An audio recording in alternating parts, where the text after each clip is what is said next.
Good morning, everybody. Happy Friday. St. Patrick's today. Today is March 17th. SPY is currently down by 0.25%. Not really changed much. It was down three quarters of a percent this morning. The VIX is pulling back with SPY going up today, but we ended up peaking around 25 this morning. Now we're pulling back to 24.19. And if we check the VVIX, I would imagine that this one is still hanging up there. So basically, this is just a volatility of the VIX index. Still in an uptrend, so still seeing massive swings in volatility. And remember that volatility works in both directions. So you're going to see, the 1.5% update that we saw yesterday, and that was preceded by down 2% the day before. So just expect a lot of up and down, and brace for it. So currently, I do have some bearish positions for SPY and QQQ. QQQ hasn't given up nearly as much as SPY, probably because of the interest rates going down due to going from 50 basis points to expecting the Fed pause, and now at 25 basis points, according to the FOMC watch tool in the Fed futures. Let's see. Last I checked, it was like a 70% chance of a 25 basis point rate hike. Even after yesterday, when the European Central Bank, the ECB, and Lagarde ended up doing a 50 basis point. So that means that the dollar is falling behind the euro. So we are seeing some weakness in the dollar over the last couple of days to go along with that, which is also, helping out equities, whatever. The dollar index is coming down. Then SPY would go up, unless it's the opposite way around, to where if there's like recession fears or if there is systemic risk fears that we've been having over the last week with the banks failing. But now, with the Fed acting as a backstop, we don't have those same kind of amplified fears that we were before, where we thought everything was going to collapse. And speaking of the Fed backstop, they ended up adding to their balance sheet $300 billion or something like that. Most of it was, I think $11 billion was for backstopping, and then they ended up giving out $150 billion or something like that in loans to banks. Forget exactly what the breakdown was. I'm sure I could find it on one of these Twitter pages that I follow. But let's see. I know SVB ended up filing for Chapter 11 bankruptcy.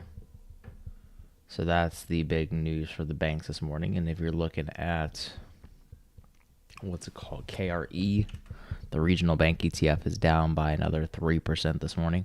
So this one's just kind of been trading range bound from lows of like $43 to highs of like $46.50, and not really breaking out of that too much. So we could either expect that to continue with the balance between the Fed bailing these banks out and, another small bank going kaputs. Or, we could see a decent breakdown. Because the thing is, with these banks that are getting backstopped or bailed out by the Fed, it's the depositors that are getting bailed out by the Fed. It's not the banks themselves, the management, and the equity and bond holders. So these banks, their stocks can still go to zero. No problem. But the depositors are still secured. But there was a couple of breakdowns that I saw. I'd have to find the right Twitter page for it. This person covers it pretty much everything, so I could probably find it somewhere in her feed, I'm guessing.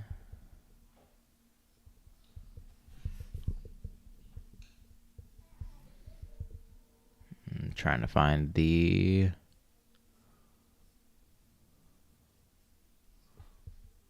No. Alright, well, I'm not finding it anywhere in here. But, yeah, it was like $150 billion worth of loans. $11 billion went to backstopping the banks that were having all the depositors taking money out. So, is there any lower cost Patreon subscriptions? The only ones that I have are the 30 for the Discord and then $1 for the channel member subscription. But the channel member subscription is basically just get this little icon right here, the little poker chip. Other than that, don't have anything cheaper right now. Good morning, everybody. Good morning, Donald. Good morning, Mike. Good morning, Gatsby. Good morning, Deep in the Money. XRP, Kamala, Irfan. Hopefully y'all are having a good day so far. Good Friday. SPY is currently trading at 393, almost down 0.5%. QQQ is slightly in the red, but still, holding its ground for sure. Compared to SPY, if you look at these relative over the last month, QQQ is basically at a monthly high, whereas SPY is a little bit below average for the last month.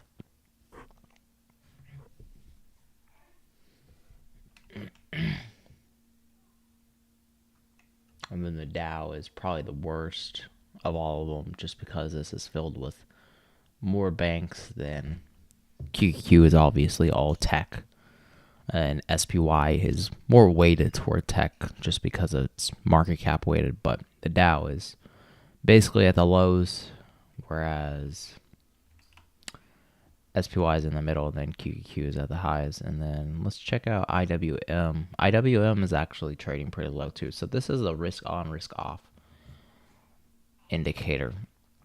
And it's really shocking to see that IWM is trading at the lows where QQQ is trading at the highs. Usually these two kind of trade hand in hand with one another, but that's not been the case. But a lot of the gains that we're seeing for QQQ has been, I feel like, from NVIDIA. So NVIDIA is trading at 262. I think AMD is trading close to 100. Yeah, 98. So we're seeing a rebound in the chips. Even though, we have the possibility of a recession where the need for chips would end up going down. And we know that the chips are in a surplus where they have to sell their chips at a lower price in order to get them off of their shelves. But at the same time, we're seeing AMD and NVIDIA stock going to the highest that we've seen. Let's see, for AMD, this is since August of last year. And then for NVIDIA, this is since April of last year. So this is basically at all-time highs at this point for NVIDIA, which I find is very hard to believe. But, the markets can stay irrational for as long as you can stay solvent. That is a very common saying. And, this is trading at probably 160 price to earnings, even though, we are going through a recession, an earnings recession, where their earnings is slowing down for sure. But people don't really take notice of it yet. I think they would by the end of the year, but for right now, everybody's just optimistic on the Fed pausing interest rates when, the reason that they would be pausing is because things are going south on them. But NVIDIA's loving it nonetheless. Sold NVIDIA at 247.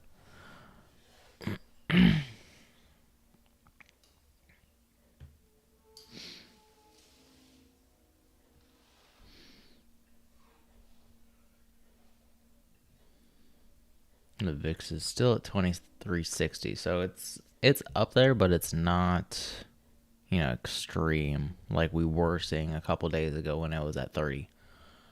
I would take this opportunity to buy some more shares of EVIXI. I know that I'm down on the shares that I own, but that's okay. Let's see. They're trading at 581 right now. I think I bought them at like 675 yesterday, so I'll get a discount compared to yesterday's prices. Another $100 that I'll buy in them.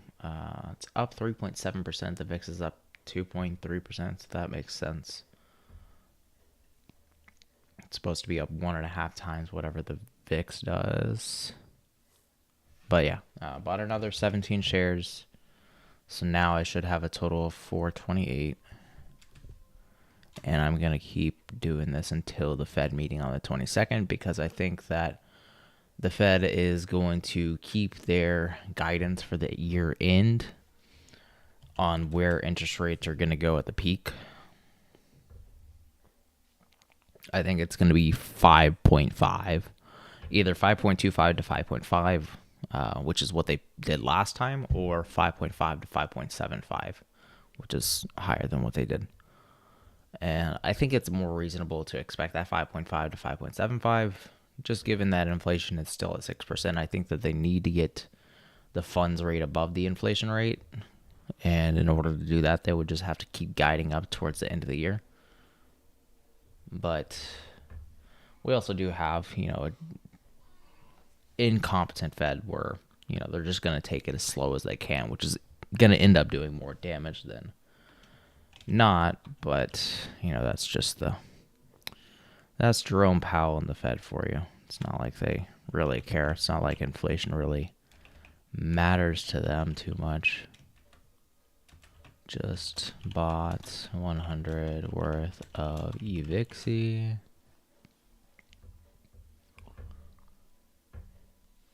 If Fed pauses interest rates, that would create more fear. Yeah, I think that if the Fed does end up pausing, I think that would be basically a move of panic, which I think would lead the stock market lower. But the odds for the Fed pausing is like 20%, so I don't think that's going to happen. So the best case, I guess, would be the 25 basis points, where they're still raising rates and giving confidence that, things aren't collapsing in front of our eyes, even though we see things collapsing in front of our eyes. But I think with the summary of economic projections, that's going to be the main thing. We already know that we're going to get 25 basis points. That's pretty much in the bag, because the Fed always follows whatever the Fed futures tells it. They have for the last 80 years. If they do decide to go with against the Fed futures and do 50 basis points, obviously that would be chaotic. But the likelihood of that is like 0.00001%. Again, they haven't gone against the Fed futures in 80 years. So, given that, they're probably going to do the 25 basis points, but the surprise to the market, I think, is going to be where they expect rates by the end of the year. According to the Fed futures, they're expecting them to cut by 50 basis points from where they're at right now. So they're expecting another 25 basis points. They're going to pause, I think, in May is what the markets expect. Another 25 basis points, actually. So going from 450 to 475, and then 5 in May. In June, they expect them to hold 475, or actually, that's a cut.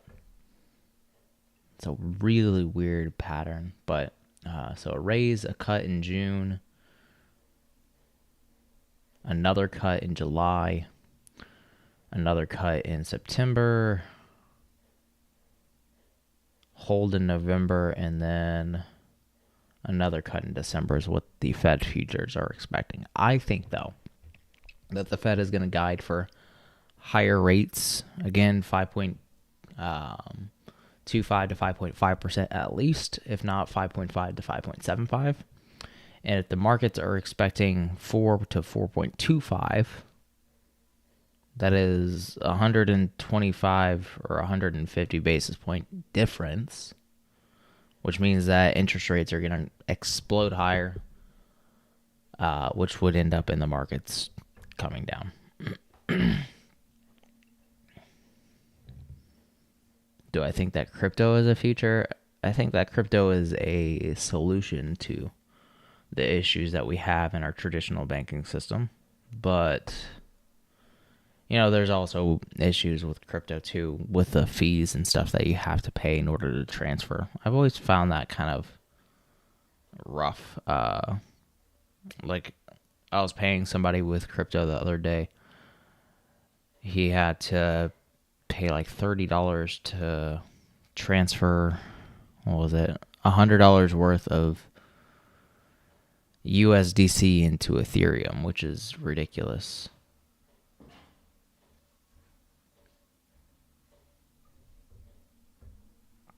If we buy UVixy, then how long should we hold? I wouldn't hold it for more than a couple weeks at a time. So UVixy, just because of the time decay, you don't want to hold it for extended periods of time. That's the mistake that I've made over the last couple of months. I started buying UVixy back in January, expecting a huge pop in volatility back then, and the shares that I own are down by 16%. I bought them at an average of $7.09, whereas, if I had bought them over the last couple of weeks, I would have been buying at $4.50 instead of $7 or $8.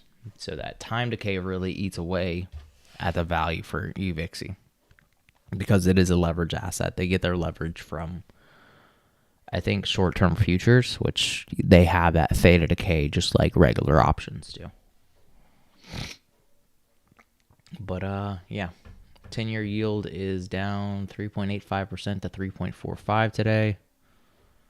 The oil is down to 67 a barrel, so that's a recession indicator. Whenever oil is going down, that means that there's going to be less demand for oil in the future.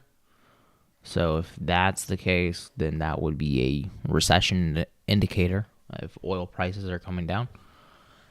IWM is currently down at 173. The Dow still down at 320. SPY is down 0.5%, and QQQ is basically break even today.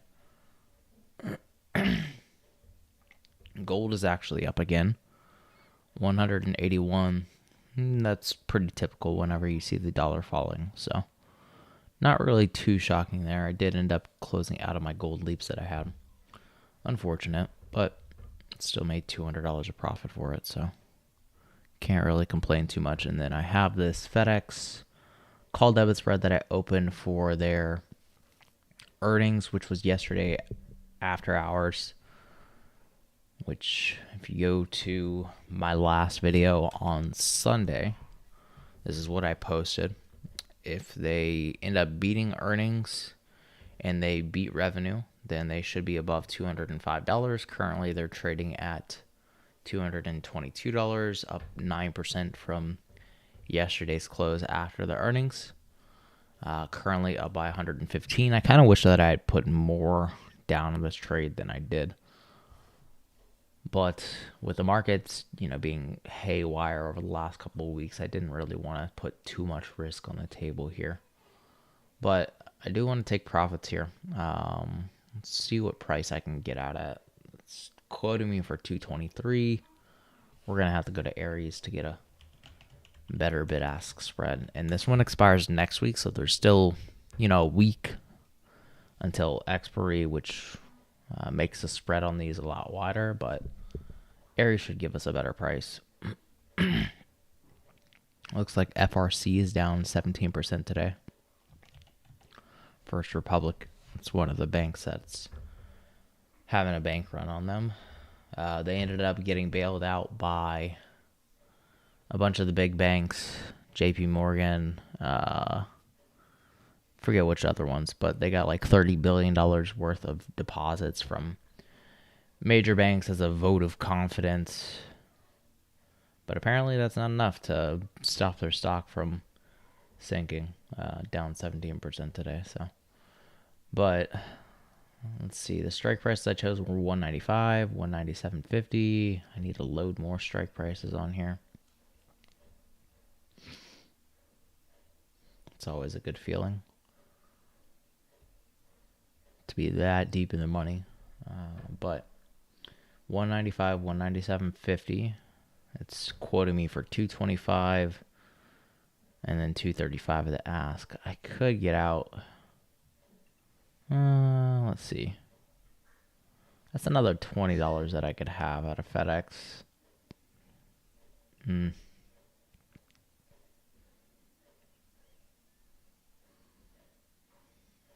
That'd be $95 in profits. And I'd be missing out on $110 in profit if I held this.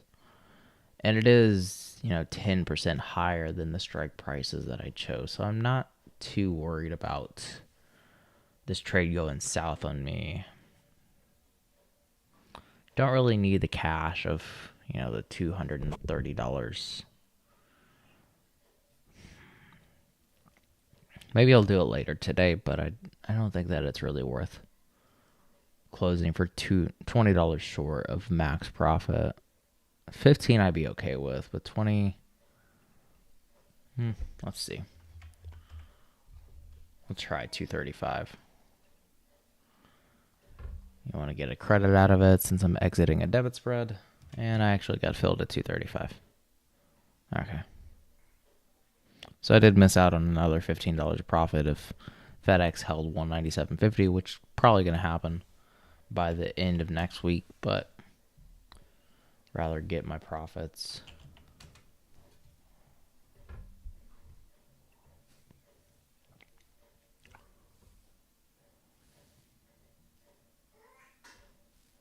Just need TD Ameritrade to approve option spreads, and I'll be on the bandwagon. Can I look at AMD? Yeah. Will do. Let me post this right quick. AMD is trading at like 98. We checked it this morning. I think that AMD, NVIDIA, they're in a very sticky spot where they're going to be almost certainly in an earnings recession for the next year. Let me see. Closing options alerts. Premium. Just took profits on the FedEx. 195, 197.50. Call debit spread that's expiring next week, which is the 26th, I want to say. No, that is not right. 24th. At 235.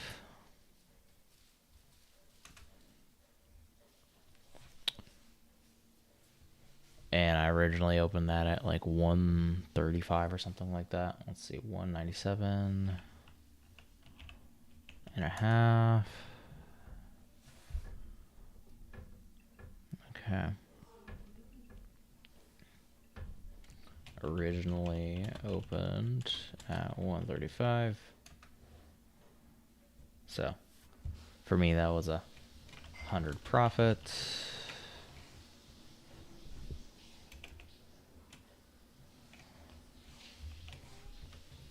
And then if we check out AMD, so this one was trading at 98 this morning. Still trading at 96, so it's still up there. The problem that I have with AMD and the rest of the chip industry is that the demand for chips is going to be coming down if we go into a recession. There's going to be less people that are buying, products that need chips, electronics, right? The only bullish case that I could really find for AMD, NVIDIA is artificial intelligence, but even so, there's going to be less capital allocated to artificial intelligence if we go into a recession where there's going to be inevitably less spending going on overall. So, yes, there is a bullish case for it, but that bullish case is kind of muted because of the macro environment, right? So AMD is currently trading at 97. If we're looking at the weekly chart over the last, I think this is 5 years. This is trading where it was back in August of last year. Before that, it was November of 2020. So it's back in the range that it had set back in 2020, between $74 and $93. And back then, they were doing 18-cent earnings per share, 41 cent, 52 cent, 52 cent, 63 cents. So they are growing their earnings per share back then. And now their earnings per share has been on the decline from 113 earnings per share down to 69 at the latest quarter. Another important note about AMD is that they are, I don't want to say manipulating their earnings because it is fair game, but what they're doing is that they're buying back their shares of their stock and they're doing employee stock compensation, which ends up boosting their earnings per share. So you can look at non-GAAP earnings, which is always going to be the headline number, the 69 cent you're seeing here, or you could look at non-GAAP, which excludes the share buybacks and employee stock comp. And if you exclude those, their earnings per share as of the latest quarter ended up coming in, I think, at like 1 cent earnings per share. So they were barely profitable on a GAAP basis. Let me double check. AMD Investor Relations. You'd have to pull up their latest 10Q or 10K filing.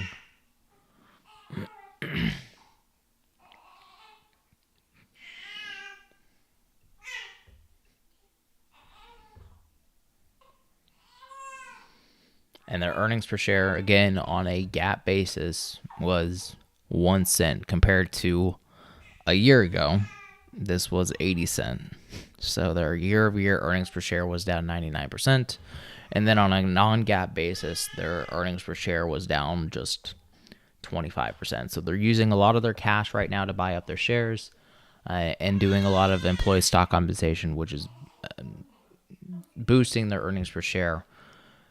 And, you know, it's completely legal for them to do. There's nothing wrong with it. But basically, they're flattening out their earnings by taking, all the profits that they made over the last couple of years and then kind of spreading that out through share buybacks. Lucid Group.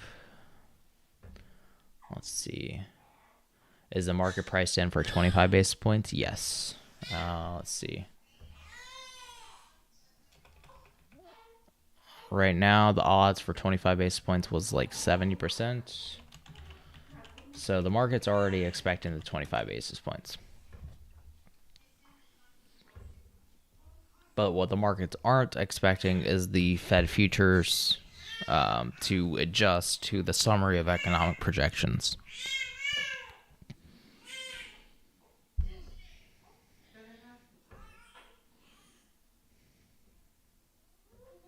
Need to go long on some coffee. Do you have a tutorial on selling calls? Tried the wheel forward because it's cheap and barely moves, and the worst case scenario is getting assigned. Yeah, I have a video on selling covered calls. Let me see. I made a couple of them over the years. Covered call.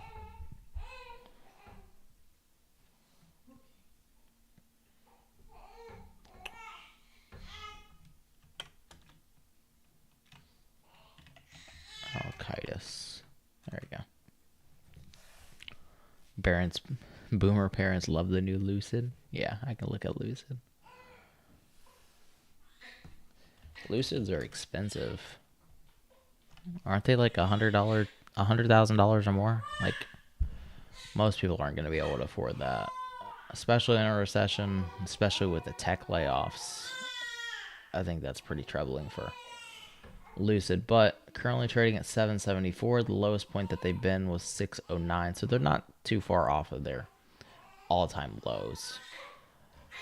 And if you're looking at the earnings, they are burning a lot of money. 22 cent earnings per share, 28 cent earnings per share at their last earnings. And if we look at their cash balance, let's see, Lucid Investor Relations.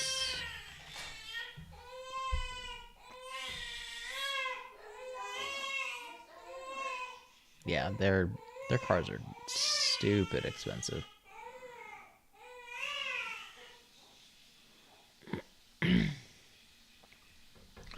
I want to look at their cash flow statement. Because this is one of the companies that I would worry about them going bankrupt in a few years' time. But it really depends on how much cash they have left and how much money they're burning. If we look at the 10K filing and go to their consolidated statement of cash flows, consolidated statement of cash flow, nope.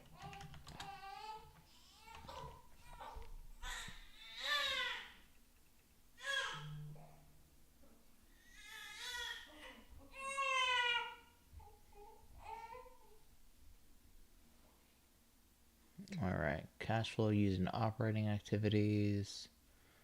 Net cash used in operating activities increased by $1.16 million, $1.16 billion to $2.26 billion in 2022.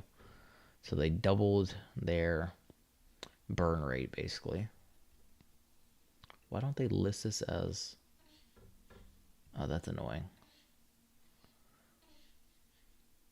Okay, here we go.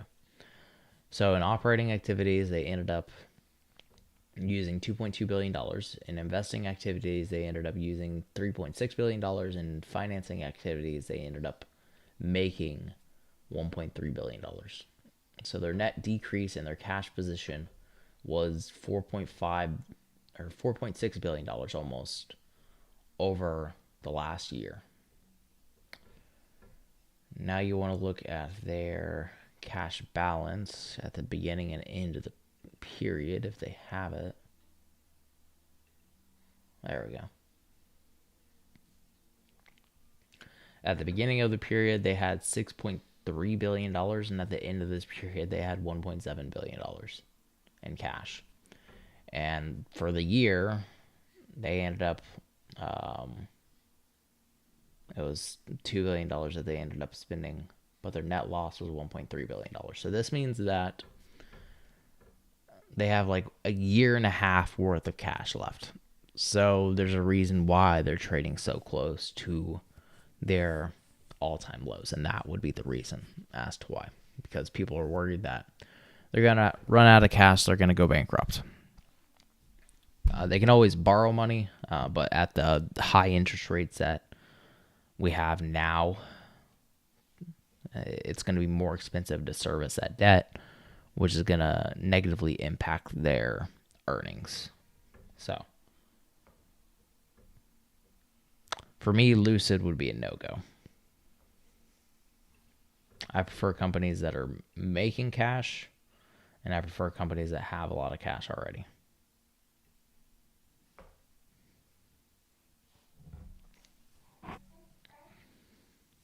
Michigan report is out. Let's check. Economic calendar. So we had the consumer sentiment dipping to 63.4. We had consumer expectations coming down. We had the 5-year inflation expectations actually coming down to 2.8% versus 2.9% at the last reading. And then the 1-year inflation expectations actually dipped from 4.1 to 3.8. So inflation fears are subsiding a bit, but the consumer sentiment and consumer expectations is coming down with that. So what that really kind of spells out is that the consumer is now basically thinking, or they're increasing the odds of a recession in the consumer's mind. SPY is making its way back up slightly, down 0.14. I'm still kind of bullish today. I think that we're probably going to head to like 396, 398, maybe even as high as 400, just because that's what the market makers are going to push for if we're going to get max pain today. If you look at the maximum pain chart, let's see, maximumpain.com, options, SPY, the maximum pain point for this expiration is 400. And since it's the monthly expiration, there's a lot of open interest here. All right, if we look at the $400 strike price, let's see, 71,000 of put options, and then 103,000 call options with a $400 strike price.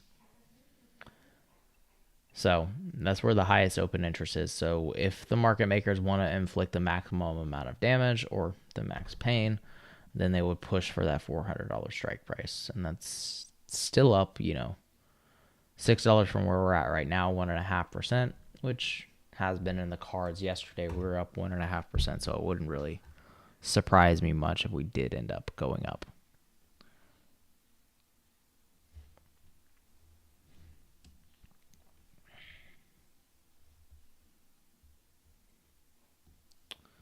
Let's see.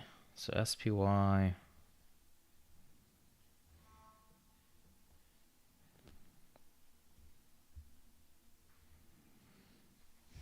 Could get a rally ahead of the Fed meeting too. Given that the expectations is now 25 basis points, that would be a signal of strength from the Fed. So if the markets are expecting that, then it could be bullish. So I'm going to set my expiration date for next Monday. And I'm going to say it'll go probably above 395. This could end up being a day trade like yesterday's was.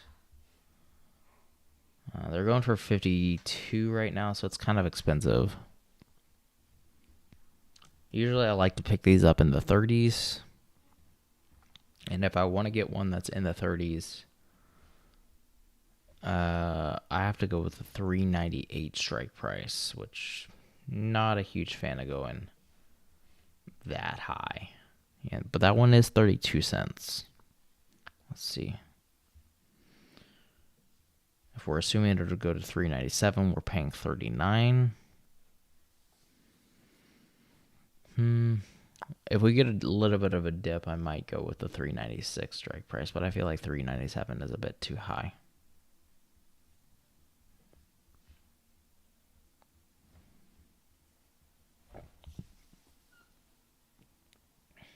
QQQ is definitely feeling the love though.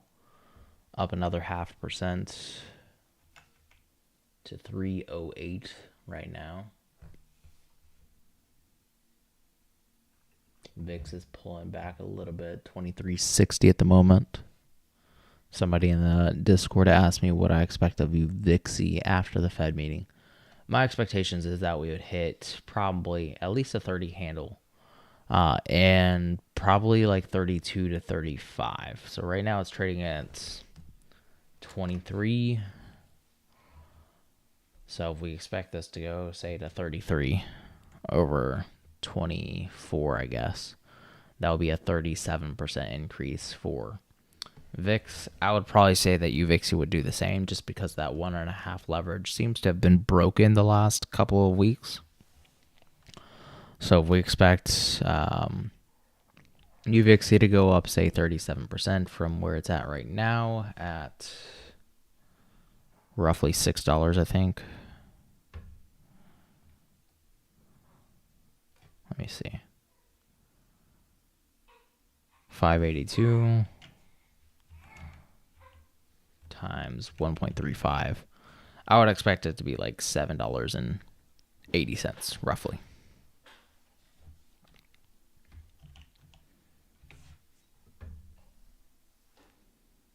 And that's after the Fed meeting. Probably not immediately after the Fed meeting because it is going to be at 2 o'clock and you only have, 2 hours after 2 o'clock. But 780 would be my guess.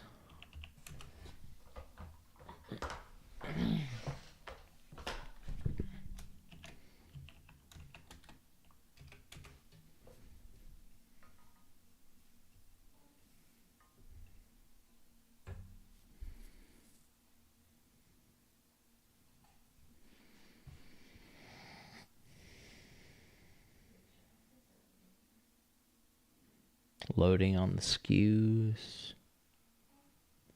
Skews might not be a bad idea, especially with the time decay that's going to lose value too. I think that would help out. Let's see. Partially delayed on Thinkorswim. Says it's delayed. by 20 minutes. I think you have to call up their customer service and have that fixed, or like email them, one of the two, to have that taken off. Pretty sure.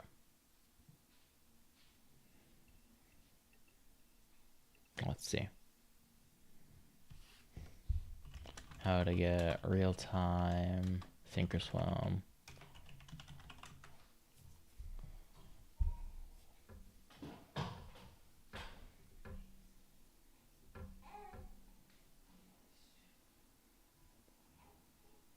Oh, maybe you don't have to contact them. Let's see what Reddit has to say.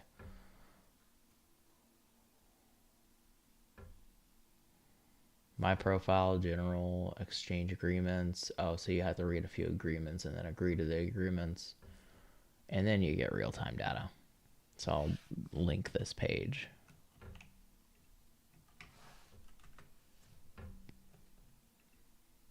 Gotta love Reddit.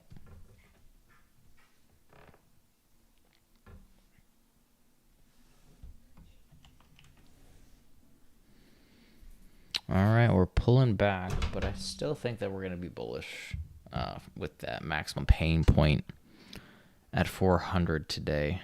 We are pretty far from it. You know, $7, $8 is a pretty decent stretch. And there's a lot more put options, obviously, at the $400. A lot more money in put options at the $400 strike price. So I feel like they're going to push more to the 400. But let's see if I can find that option I was looking at earlier. I was going to assume that SPY would be above 396 by Monday. It's at 392.78 right now.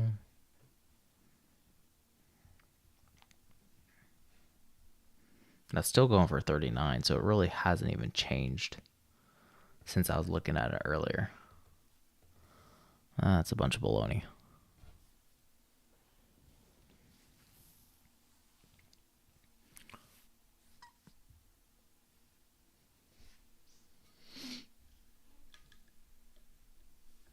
Friday's triple witching hour comes into play.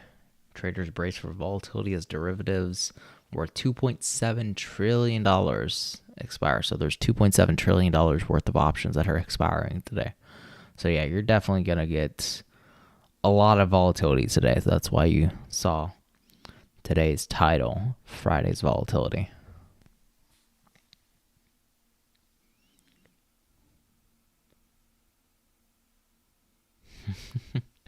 Yeah, just start a egg farm and you'll be a millionaire.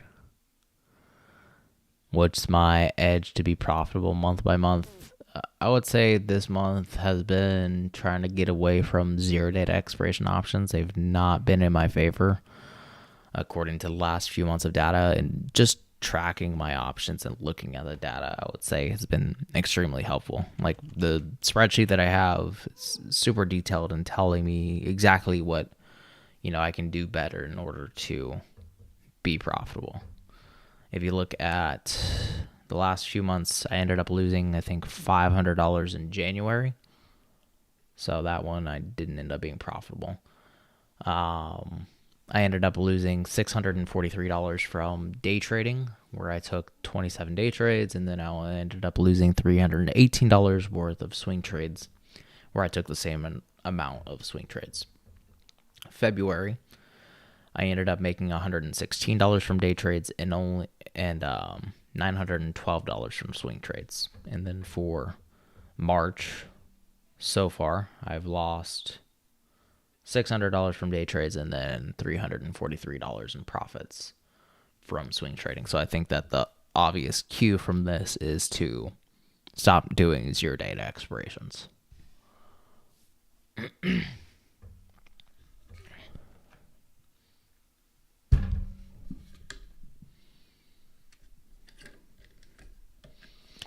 This doesn't add up, though. Something's... Oh, I don't have. Missing one of these. C11.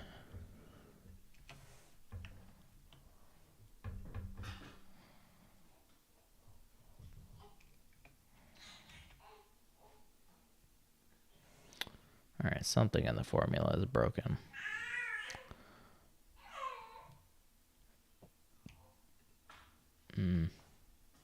Oh, there we go. There we go. Now it should be fixed. Still a discrepancy here. I'll fix that later on. What a volatile morning it's been. Yeah. Always volatile. I'm a wizard. You're a wizard, Harry. Thank you, Floyd. Let's see.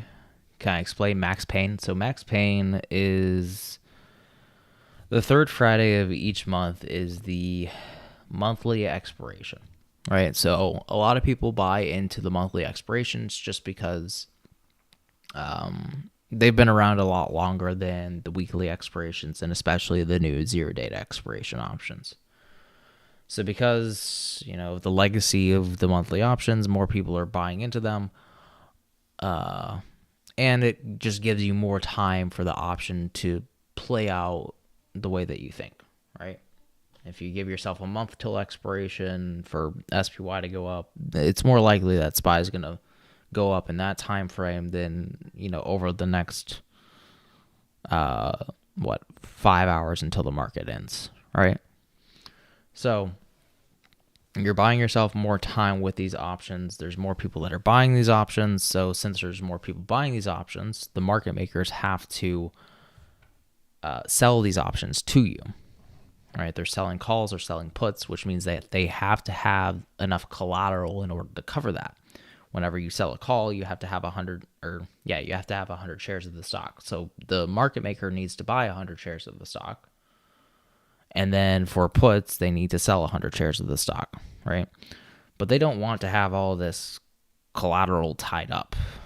So what they want to do is they want to push the stock as close to the strike price, the most popular strike price as possible. That way, in the end, they end up collecting all the credit, and then they don't have to buy or sell 100 shares of whatever stock that you're looking at. So for SPY, the maximum pain point is 400 today, so that is the highest open interest strike price for both calls and puts combined. So the market makers want to push to that strike price so they don't have to buy and sell 100 shares and assign all of those shares. They would rather have all those options expire worthless so they can collect all the credits, basically, and inflict max damage, basically. Max pain in 320. 20 is more calls. Does this affect the market? I would say not, because with the daily options or the zero data expiration options, there's just less open interest overall in them, which I can show you in the maximum pain website. All right, so if we go to today's expiration, the open interest for the maximum pain point at 400 for calls is 103,000 calls expiring at the 400 strike price, and then 71,000 puts with the same strike price, 72,000 actually. Whereas if we look at the 20th expiration date, the maximum pain point is 394. And there is 3,300 options expiring with puts, and then 4,500. So you can see that there's a major difference between 4,500 and 77,000 options expiring. So there's more incentive for the market makers to push for the maximum pain point today than there is whenever there's only 4,500 options that are expiring.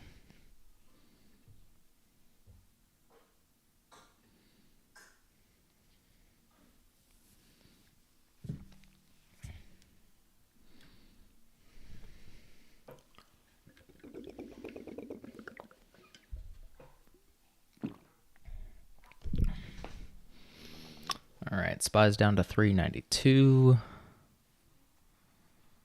We can lower our strike price to 395 maybe.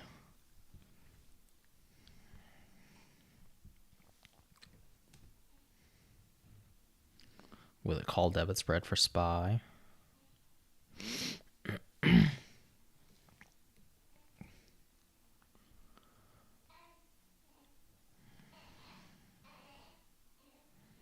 That one's going for 41, and then if we go with the 396 strike price, that's going for, I think, 33 now.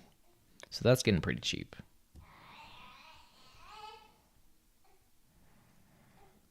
My assumption is that we'll probably get to that 395.25 mark unless we just straight up end up going bearish for the rest of the day. Right now we're at 42 RSI, so bearish sentiment is starting to kind of kick in here. Thoughts on the airlines? Airlines are going to be in a pretty rough patch for the next couple of years because of the recession. So I probably wouldn't go long on the airlines for long term. Short term, you could trade it probably to the downside if more recession fears are sparked. The VIX is up 5% to 2420 now. Let's see. Consumer sentiment drops 5.4% in March. What does this mean for the markets? It means that recession fears are starting to get priced in. That's pretty obvious. But yeah, that triple witching maximum pain point for today is going to be pretty tricky to trade around. There's going to be a lot of volatility in both directions today. So you're going to see this huge drop probably followed by a huge rally, and it's just going to swing all around for the rest of the day.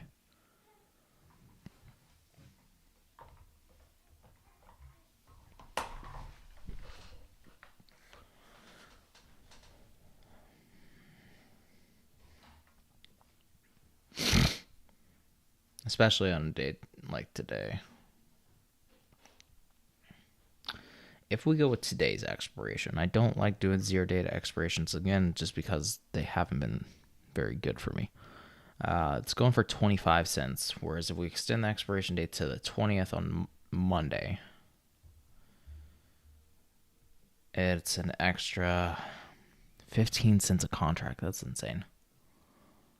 15 cents. So you're almost paying double the amount for just one more data expiration. That's annoying as hell.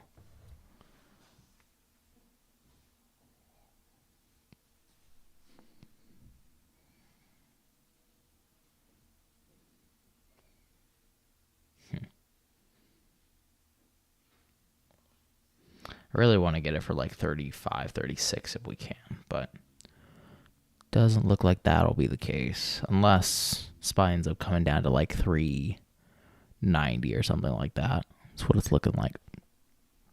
It's going for 38, 37. Okay. Now it's getting a little cheaper. I would probably only spend like a couple hundred on this, so keeping the risk low.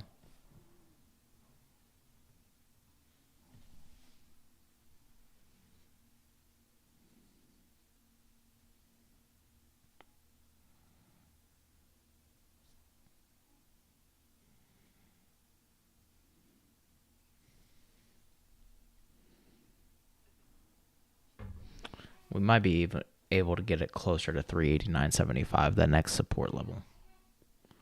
Strangle for KRE, just speculating since it's down.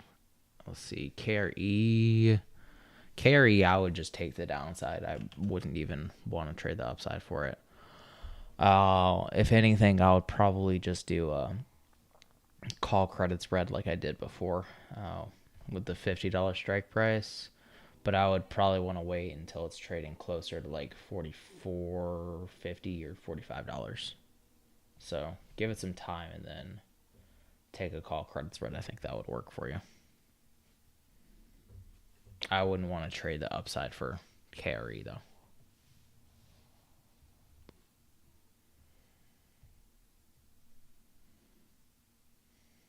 Yeah, one data expiration for the $400 call is going for 28. That's not bad. All right, the 394, 395 call debit spread is going for 36 a piece now. So I think now might be a decent time to start getting in. We're at the daily low from the pre-market. So this could be the bounce, or we end up bouncing at 389.75. Now the bid just went up to 38 instead of 36.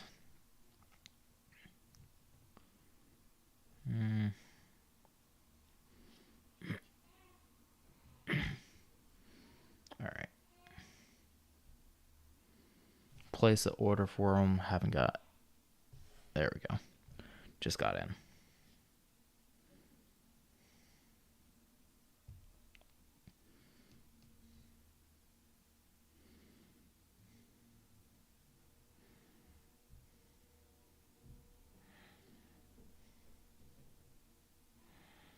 Just opened a new SPY call debit spread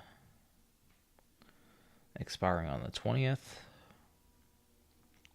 And I got them at 37 each. I probably could have got them for like 35 or 36. 394. Assuming it's going to be 395.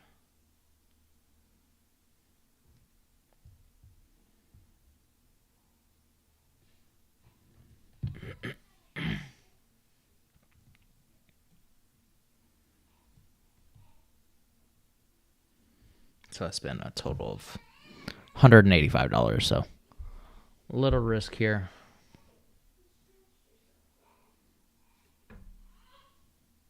Thoughts on donut? Is that Dunkin' Donut? Krispy Kreme. So fast food and packaged goods usually do good in a recession. So that's why you're seeing this, rallying for since the beginning of the year. At $14.39, it is pretty pricey compared to where it's been over the last year with a high at 16. But that doesn't mean that it's a bad purchase. Again, whenever we have a recession, usually fast food purchases and things that are really easy, addictive, tend to gain value. So Krispy Kreme, I could see doing better during a recession, and their earnings per share is remaining pretty constant at 8 cents, 3 cents, and 11 cents. So not really, going down like a lot of other companies. So Dunkin' Donut or Krispy Kreme could be a decent opportunity for long term. Thoughts for Microsoft? Microsoft being a, tech company would put it in trouble whenever interest rates are going higher. But it is one of the behemoths of the market with a $2 trillion or whatever market cap. So that does give it a little bit more cushion, I guess. But at the same time, tech valuations are absurdly high right now. Given that we're going into a recession, I would expect, especially names like NVIDIA trading at 150 price to earnings, to come down. But yeah, I think that's all the trades that I got for y'all today, and I will catch y'all on Monday at 9:30. See you, everybody.